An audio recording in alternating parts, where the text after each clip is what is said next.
Thomas Mitchell had been a royal guard for 3 years, and he took immense pride in his position.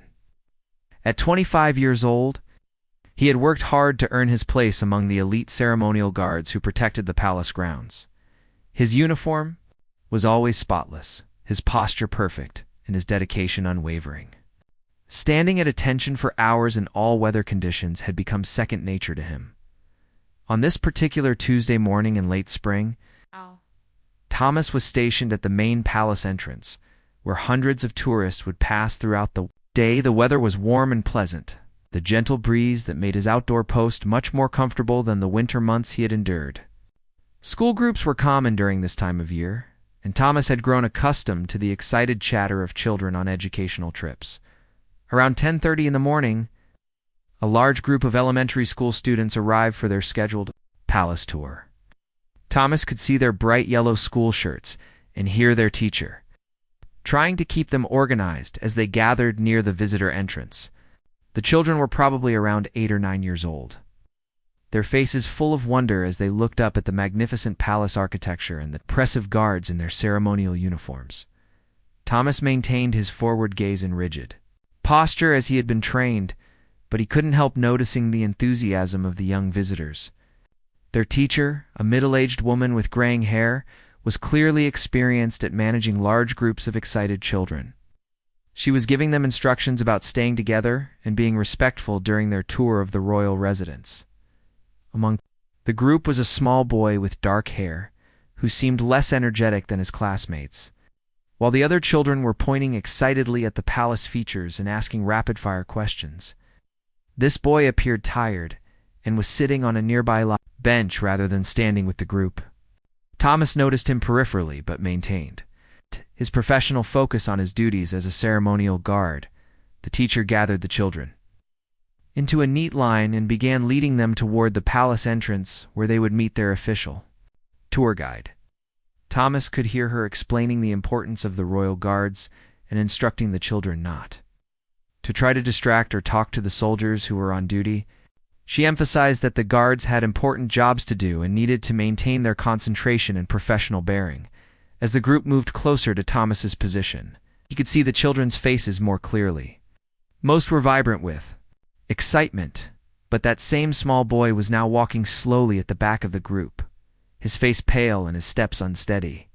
Thomas felt a flicker of concern but reminded himself that he was not supposed to break his ceremonial stance or involve himself in situations outside his specific duties. The school group was about 20 feet away from Thomas when the small boy suddenly stumbled. His teacher was focused on the children at the front of the line and didn't immediately notice what was happening. The boy tried to steady himself against a decorative pillar, but his legs seemed to give way beneath him. Thomas watched with growing alarm as the child's condition rapidly deteriorated. Without warning, the boy collapsed completely onto the stone pathway. His small body went limp and he fell heavily, his head making a sickening sound as it hit the ground. Several children near him screamed and stepped back in shock and fear. The teacher spun around at the commotion, her face immediately showing panic as she saw one of her students lying motionless on the palace grounds. Thomas felt his training and his human instincts war against each other in that critical moment. His military discipline demanded that he maintain his position and allow palace security and medical personnel to handle the emergency. Royal guards were specifically instructed never to abandon their posts, except in cases of direct threats to the royal family or palace security. Breaking formation without authorization could result in serious disciplinary action or even dismissal from the guard. The teacher rushed to the collapsed boy's side, her voice shaking as she called his name repeatedly. Several other children began crying, frightened by seeing their classmate lying so still on the cold stone. The boy, whose name was apparently Jamie, remained completely unresponsive despite the teacher's increasingly desperate attempts to wake him. His lips were turning a pale blue color that made Thomas's blood run cold. Thomas could see that the teacher was struggling with what to do next. She was clearly terrified but trying to stay calm for the sake of her other students. Looked around frantically for help, her eyes briefly meeting Thomas's before she seemed to remember that guards weren't supposed to break their positions. Palace security would eventually respond, but Thomas knew it could take several precious minutes for them to arrive at this location. The boy's breathing appeared shallow and irregular, and Thomas recognized the signs of a serious medical emergency. His own younger brother had suffered from severe asthma attacks during childhood. Thomas had witnessed similar collapses that required immediate intervention. Every second of delay could be critical for a child in this condition. Thomas made a decision that would change everything. Despite 3 years of rigorous training that emphasized never abandoning his post, despite knowing the serious consequences he would face, he stepped out of formation. The sound of his military boots hitting the stone as he moved drew shocked. Gasps from the nearby tourists who had never seen a royal guard break his ceremonial stance. Without hesitation, Thomas sprinted the 200 yards from his post to where the child lay unconscious. His heavy ceremonial uniform and equipment made running difficult, but adrenaline pushed him forward. Behind him, he could hear surprised murmurs from the crowd as visitors realized they were witnessing something completely unprecedented in the normally rigid world of royal protocol. When Thomas reached the scene, he immediately knelt beside the unconscious boy and began assessing his condition with the first aid training all guards received. Jamie's pulse was weak and rapid, his breathing labored, and his skin had a grayish pallor that indicated severe distress. The teacher looked up at Thomas with desperate gratitude, clearly relieved that someone with training had arrived to help her. Student Thomas quickly determined that the boy was likely experiencing a severe allergic reaction or asthma attack. He positioned Jamie's head to ensure his airway was clear and began checking for any medical identification or emergency medication the child might be carrying. The teacher, finding her voice again, explained through tears that Jamie had multiple food allergies and carried an emergency inhaler in his backpack. Working quickly but carefully, Thomas helped locate Jamie's emergency medication while simultaneously calling out instructions to the teacher about contacting emergency services. His military training had included extensive medical response procedures. He fell into the familiar rhythm of emergency care despite the unusual circumstances and the growing crowd of shocked onlookers. The boy's breathing began to improve. Slightly after Thomas administered the emergency medication according to the instructions on the device, color started returning to Jamie's face. His lips were no longer the frightening blue shade that had alarmed Thomas so deeply. The teacher was crying with relief as she saw her student beginning to respond to the treatment. Thomas remained, focused entirely on the child's welfare, monitoring his breathing and pulse while waiting for professional medical help to arrive. He had completely forgotten about his abandoned post, his violated protocols, and the serious trouble he was certainly going to face once this emergency was resolved. In that moment, nothing mattered except ensuring that this young boy survived and recovered from his medical crisis. Within minutes, palace medical staff and city paramedics arrived at the scene with professional equipment and expertise. Thomas carefully transferred Jamie's care to the medical professionals, providing them with a clear report of the boy's condition, the medication he had administered, and the timeline of events. The paramedics were impressed by Thomas's quick thinking and proper emergency response procedures. Jamie was now conscious and breathing normally, though still weak from his frightening ordeal. The paramedics decided to transport him to the nearby hospital for observation and additional treatment to ensure he was completely stable. The teacher accompanied Jamie in the ambulance, but not before tearfully thanking Thomas for potentially saving her student's life.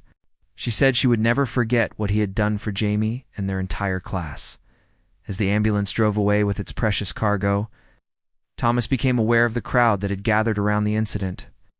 Dozens of tourists had witnessed his dramatic sprint across the palace grounds and his emergency response to the child's collapse.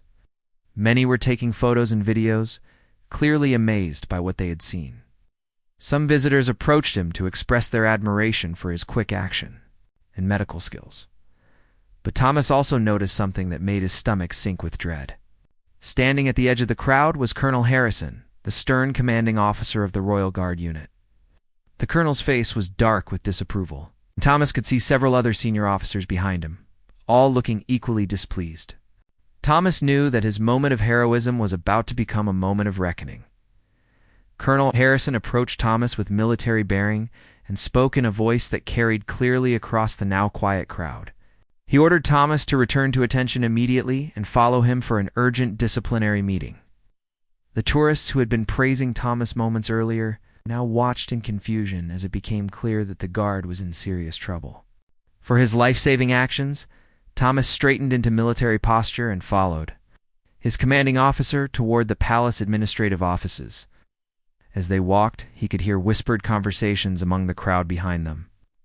Some visitors were expressing outrage that a man who had just saved a child's life was being marched away like a criminal. Others seemed confused about why helping a medical emergency would be considered wrong. In the colonel's office, Thomas stood at attention while facing the most serious disciplinary hearing of his military career. Colonel Harrison explained that abandoning his post, regardless of the circumstances, was a fundamental violation of Royal Guard protocols. The palace security system depended on every guard maintaining his assigned position without exception. Thomas's action, while well-intentioned, had created a security gap and violated direct orders. The colonel acknowledged that Thomas had likely saved the child's life and that his medical response had been exemplary. However, he emphasized that the Royal Guard could not function if individual soldiers made personal decisions about when to break formation and abandon their duties. The precedent Thomas had set was dangerous and could not be overlooked. Even given the positive outcome of his actions, Thomas listened to the disciplinary charges with growing understanding of the severity of his situation. He was facing potential dismissal from the Royal Guard, loss of his military honors, and a permanent mark on his service record that would affect any future career opportunities.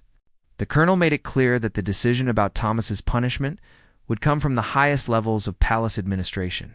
Despite the gravity of his situation, Thomas felt no regret about his choice to help Jamie.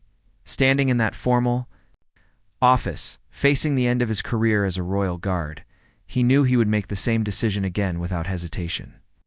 The image of that small boy lying unconscious on the palace stones was burned into his memory, and he could not imagine living with himself if he had followed protocol and let Jamie suffer while waiting for official help to arrive. The news of Thomas's heroic act and subsequent disciplinary action spread quickly beyond the palace walls. Several tourists had captured video footage of his dramatic sprint to help the collapsed child, and by evening, the story was trending. On social media platforms across the country, the videos showed clearly the moment Thomas abandoned his ceremonial post and ran to Jamie's aid, followed by his professional medical response that had saved the boy's life. Public reaction was swift and overwhelmingly supportive of Thomas's actions. Comments poured in from people praising his humanity and criticizing the palace administration for punishing someone who had saved a child's life. Many pointed out that his quick thinking and medical training had prevented what could have been a tragedy, and that his compassion should be celebrated rather than disciplined. Jamie's parents, who had rushed to the hospital when they received the terrifying phone call about their son's collapse, were among Thomas's most vocal supporters. They gave interviews to local news stations, expressing their profound gratitude to the guard, who had risked his career to help their child. Jamie's father, a construction worker named David, said that Thomas was a true hero who deserved recognition, not punishment. The story reached national news networks within 24 hours, with reporters gathering outside the palace gates. To cover the developing story, news anchors debated whether military discipline should override human compassion in emergency situations. Many commentators argued that Thomas had demonstrated exactly the kind of character and values that should be expected from those who serve in positions of public trust. Inside the palace, senior administrators found themselves dealing with an unexpected public relations crisis. Phone calls and emails flooded in from concerned citizens demanding that Thomas be reinstated and honored rather than punished. Several members of Parliament issued statements supporting the guard's actions and questioning the wisdom of disciplining someone for saving a life. Thomas spent the days following the incident on administrative leave while the palace conducted a formal investigation into his actions. He was required to remain available for questioning, but was not allowed to return to his guard duties pending the final decision about his future. The uncertainty was difficult, but Thomas found strength in the overwhelming public support and in knowing that Jamie was recovering well in the hospital. During this period, Thomas received hundreds of letters and messages from people around the world who had heard his story. Parents thanked him for showing their children that helping others was more important than following rules blindly. Veterans praised him for upholding the highest ideals of military service by protecting those who couldn't protect themselves. Teachers used his story as an example of moral courage for their students. Colonel Harrison, despite his initial stern response, found himself in an increasingly difficult position as public pressure mounted. He'd spent his entire career upholding military discipline and protocol, but he was also a father who understood the instinct to protect children. Behind closed doors, he admitted to other officers that he might have made the same choice. Thomas had made a face with a similar situation. The investigation revealed that palace emergency response protocols had several gaps that had delayed official help reaching Jamie. The nearest medical station was poorly marked and understaffed, and security personnel had not been adequately trained to recognize and respond to medical emergencies involving visitors. Thomas's quick action had filled a critical gap in the palace's emergency response system. As the investigation continued, more details emerged about Thomas's background and character. His fellow guards testified that he was one of the most dedicated and professional soldiers in their unit. His training records showed exceptional performance in both ceremonial duties and emergency response procedures. Superior officers noted that he had never before violated protocols or caused any disciplinary concerns during his 3 years of service. After a week of intense media coverage and public debate, the palace administration called Thomas back for the final disciplinary hearing that would determine his fate. The meeting took place in the formal conference room where the most serious military matters were decided. Present were Colonel Harrison, the palace security chief, a representative from the royal household, a senior military judge who specialized in ceremonial guard regulations. The atmosphere in the room was heavy. With the weight of tradition and protocol, Thomas stood at attention as the charges against him were read formally into the record. Abandonment of post during active duty, violation of ceremonial guard protocols, and failure to follow direct orders regarding emergency response procedures. Each charge carried serious penalties that could end his military career permanently. Colonel Harrison presented the case for discipline, explaining that the Royal Guard's effectiveness depended entirely on absolute adherence to orders and protocols. He argued that allowing personal judgment to override direct commands, even in emergency situations, would create dangerous precedents that could compromise palace security. The Guard unit's reputation for unwavering discipline was essential to their role as protectors of the royal family, however. The colonel also acknowledged the exceptional circumstances of Thomas's case and the positive outcome of his actions. He read testimonials from the medical professionals who had treated Jamie, all of whom confirmed that Thomas's quick intervention had been medically appropriate and had likely prevented serious complications or even death. The boy's full recovery was attributed directly to the immediate care he had received. The representative from the royal household surprised everyone by speaking in Thomas's defense. She explained that the royal family themselves had been following the story closely and were moved by Thomas's compassion and quick thinking. While they understood the importance of military discipline, they also valued the humanitarian principles that Thomas had demonstrated when faced with a child in desperate need of help. The military judge reviewed Thomas's entire service record, noting his exemplary performance, dedication, and the respect he commanded from both fellow guards and superior officers. He pointed out that Thomas had never shown any previous tendency toward insubordination or poor judgment, suggesting that his actions during Jamie's emergency reflected careful assessment rather than impulsive behavior. Thomas was given the opportunity to speak in his own defense, though he knew that anything he said could influence his future in the Royal Guard. He spoke simply and honestly about the moment when he saw Jamie collapse and the split-second decision he had made to prioritize the child's life over his ceremonial duties. He accepted full responsibility for violating protocols but maintained that he believed he had made the morally correct choice. The hearing revealed that Thomas's case had prompted a comprehensive review of palace emergency procedures. The administration had already begun implementing new protocols that would allow guards to respond to medical emergencies while maintaining security coverage. Thomas's actions had not only saved Jamie's life, but it also led to improvements that could help future visitors in similar situations. After deliberating for several hours, the disciplinary panel reached their decision. Thomas would receive an official reprimand for abandoning his post, which would become part of his permanent military record. However, he would also receive a commendation for his exceptional emergency response and life-saving actions. Most importantly, he would be allowed to remain in the Royal Guard, with a transfer to a new position that would better utilize his medical training and natural instincts for helping others. The decision represented a careful balance between maintaining military discipline and recognizing extraordinary humanitarian service. Thomas felt overwhelming relief that his career would continue, though he understood that the reprimand would always be part of his record. He had paid a price for his choice to help Jamie, but it was a price he was willing to accept. 3 months after the incident, Thomas had settled into his new role as head of the palace medical response team.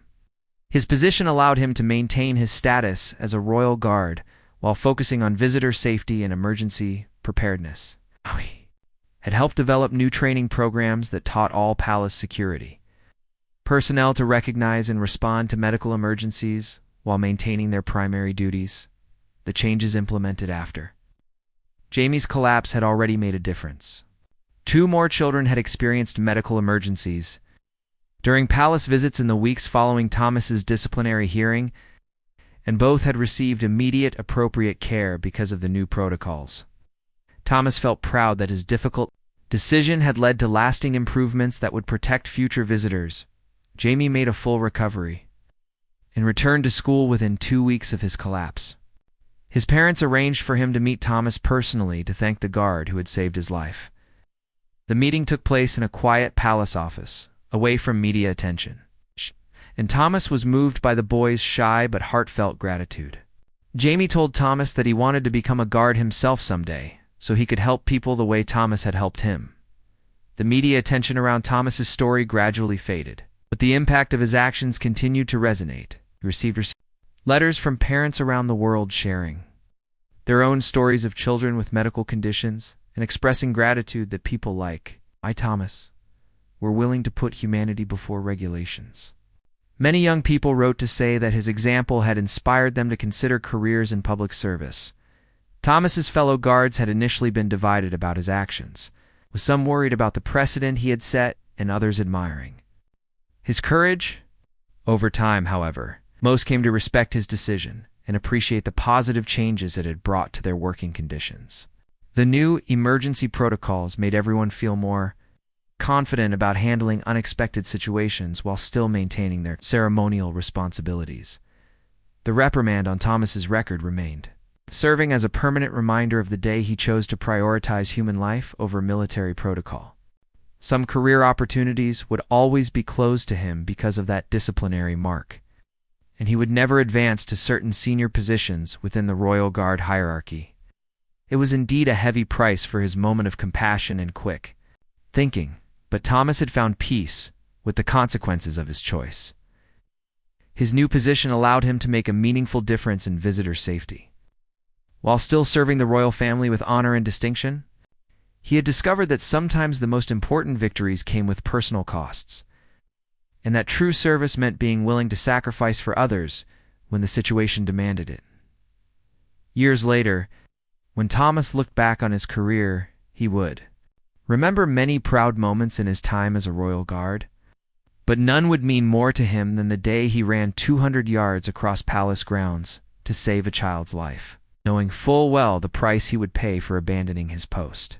It was the day he learned that sometimes the right choice and the easy choice were not the same thing, and that real honor came from following your conscience even when it conflicted with your orders. Jamie grew up healthy and strong, always carrying with him the memory of the guard who had risked everything to help a stranger's child. Thomas continued his service with quiet pride, knowing that the heavy price he had paid for his compassion had been worth every consequence he had faced.